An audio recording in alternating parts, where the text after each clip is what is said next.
Ik ben verdrietig om het feit dat we na bijna 100 jaar onze fiere en gekoesterde zelfstandigheid moeten opgeven. Onze medewerkers zijn samen rentmeester van wat generaties Frieslandbankbankiers in die afgelopen eeuw hebben opgebouwd aan reputatie en aan lange en vertrouwde relaties met klanten.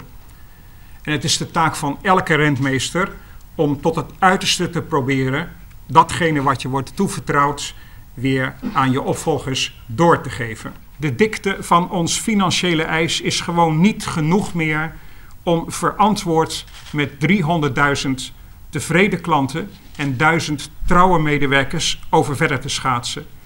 De economische weersvooruitzichten geven onvoldoende vertrouwen in een zodanige groei van onze financiële eisdikte dat die binnenkort wel weer sterk genoeg is en ook blijft. Wollen is kinnen, moret kinnet, althans niet langer op eigen kracht. Daarom schaatsen onze klanten en medewerkers vanaf vandaag 4 verder op de zeer betrouwbare en duurzame financiële eisvloer van de Rabobank.